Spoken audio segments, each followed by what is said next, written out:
¿Qué tal? ¿Cómo están amigos y amigas de esta comunidad? Bienvenidos a 10 minutos de análisis.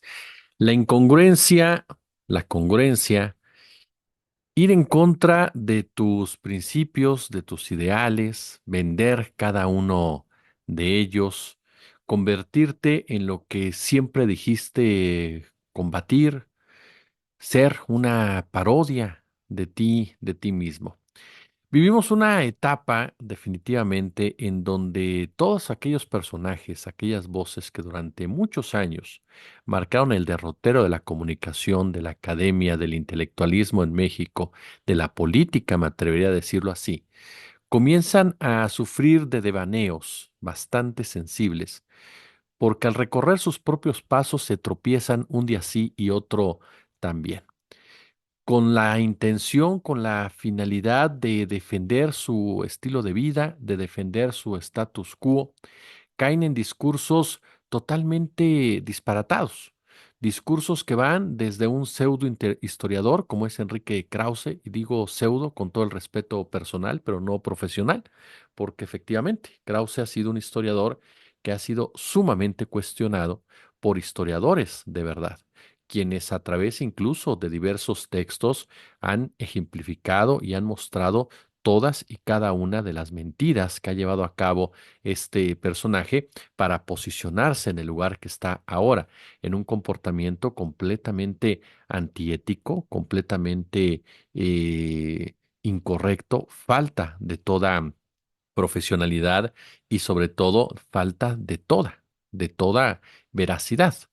Un hombre que ha basado su desarrollo profesional en las prebendas que le otorga el poder, en satisfacer a una clase conservadora, a una derecha, pero que él se ha escondido a través de diversos episodios de la historia y se ha disfrazado como una especie de rebelde, como una especie de crítico que por ahí alzó la voz en dos que tres aspectos y de ahí precisamente vive, de de esa rebeldía narrativa que en la práctica se evapora completamente.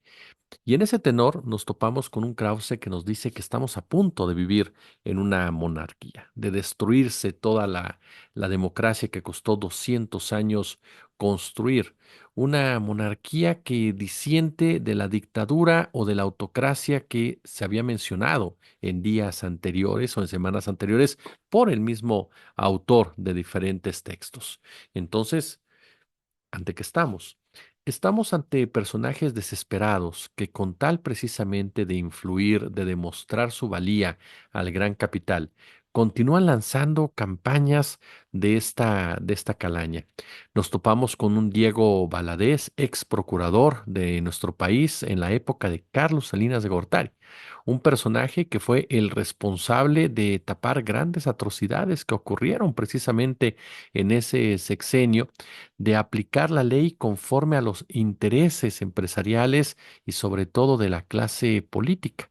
Diego Valadez es recordado como uno de los procuradores más cuestionables y menos respetuosos de los derechos humanos.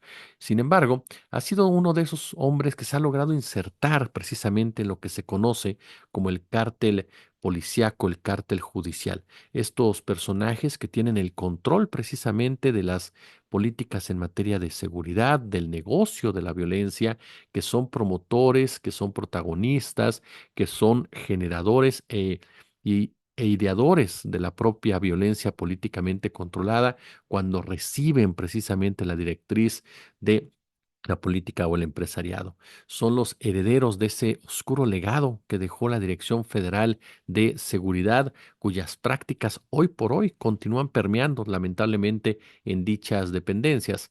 Diego Valadez, un hombre que durante muchos años violentó la ley, ahora nos habla también de una traición a la democracia, nos habla también de una especie de dictadura democrática, nos habla también de una violación a la Constitución, aun y cuando lo que vimos el pasado 2 de junio fue una votación mayoritaria a favor de un proyecto de nación y que la aplicación, respaldo o no en todo este debate tendría que basarse en la Carta Magna. Sin embargo, es otro personaje que más allá de cualquier congruencia o lógica.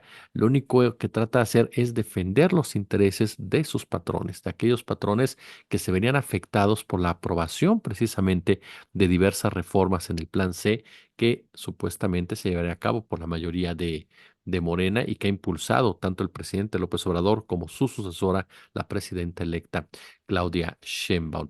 Pero cae en una incongruencia tan barata como el propio Lorenzo Córdoba. Lorenzo Córdoba, quien aplicó más allá de lo que pasa en el INE, porque esta cápsula usted la verá, estaremos al aire precisamente sobre en torno a la discusión del INE, pero Lorenzo Córdoba critica cosas que él hizo a ese nivel. Lorenzo Córdoba, otro de los grandes personajes, grandes entre comillas, del Instituto de Investigaciones Jurídicas de la UNAM, de todo este gremio derechista de la UNAM, este gremio conservador que se ha apoderado incluso de puestos directrices de nuestra máxima casa de estudios, de la academia en muchos sentidos, y de ahí tratar de influir precisamente en el estudiantado para normalizar un comportamiento, no por parte del neoliberalismo, se contradice a sí mismo. Ahora critica acciones que él hizo anteriormente. Ahora dice, pues me equivoqué. Y si no se equivocó, que tendría que contar con el valor suficiente para asumirlo y no lo ha hecho. Entonces, qué mal presidente del INE fue, pésimo, fatal, porque nunca se dio cuenta absolutamente de nada de lo que se estaba discutiendo de fondo y de lo que hacían o dejaban de hacer los partidos políticos. Recuerdo bien una declaración de Lorenzo Córdoba que señalaba, el INE no hace las leyes, son los partidos y ahora quiere achacarle a las personas que están en el INE el papel precisamente de desarrollar leyes, de interpretar leyes, de contrariar leyes. Un papel verdaderamente lamentable del propio Lorenzo Córdoba, que aparte de todo nos llevó a un romanticismo priista como de verdad jamás pensé escucharlo, y no porque Córdoba fue una persona que uno dudara, ¿no? de sus fines, sino porque hasta para eso debe haber cierta dignidad y que un personaje como Lorenzo Córdoba, con la prosapia de apellido que tiene, con la herencia que tiene de izquierda, se atreva a romantizar al PRI, a hablarnos de grandes ideales que conformaron la hegemonía priista, nos muestra hasta el nivel tan barato y tan bajo que puedes caer, ¿no? Cuando te das cuenta que todo lo que construiste con falsedades y con hipocresía se comienza a hundir.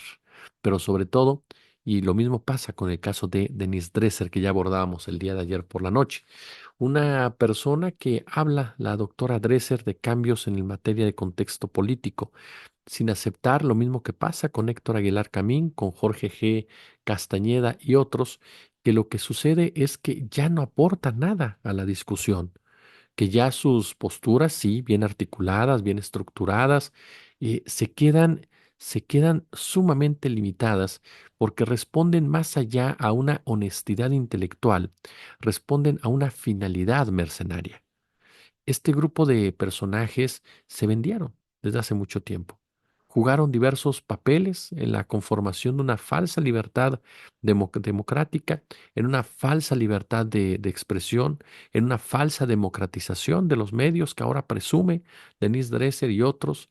Durante años estuvimos en Televisa y durante años logramos que se abrieran las puertas en Televisa. Eso, insisto, es querer engañarse a sí mismos. A una empresa como Televisa nadie le obliga a abrir ningún tipo de puertas más que sus finalidades políticas y financieras. Nada más. Pensarlo diferente es de verdad mostrar hasta qué nivel llega tu ego y tu soberbia.